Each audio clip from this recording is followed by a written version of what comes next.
আগন্তুক বিধানসভা নিৰ্বাচনৰ বাবে খন্তেক সময়ৰ পিছতে মনোনয়ন দাখিল কৰিবলৈ যাম। পিতৃ মাতৃৰ আশীৰ্বাদ লৈ, গুৰুসকলৰ আশীৰ্বাদ লৈ, ৰাইজৰ আশীৰ্বাদ লৈ, যাতে আগন্তুক দিনবিলাক সকলো কুশলে থাকিব পাৰে, সকলোৰে মনৰ আশা আকাংক্ষাবিলাক বাস্তৱায়িত হ'ব পাৰে, পৃথিৱীখন শান্তিময় হৈ পৰিব পাৰে। এই গোটেই অনুভৱ উপলব্ধিখিনি এখন গণতান্ত্ৰিক ৰাষ্ট্ৰত আমাৰ যি বিধান আছে, যি বিধি আছে, সেই বিধি বিধান অনুসৰি সংবিধান প্ৰদত্ত এখন চৰকাৰে কিছু আগুৱাই লৈ যাব পাৰে।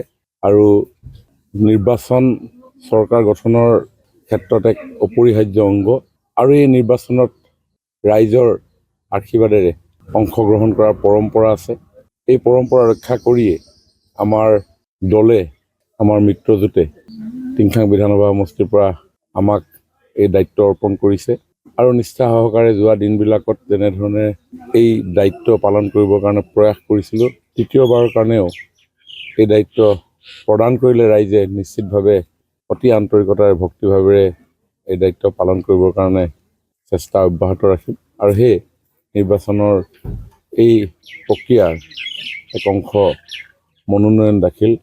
আৰু সেইকাৰণে এই পবিত্ৰ কৰ্মফেৰা কৰাৰ আগতেই মোৰ পৰলোকগামী হোৱা পিতৃ মাতৃৰ সমাধিত মই তেওঁলোকৰ আশীৰ্বাদ বিচাৰিছোঁ।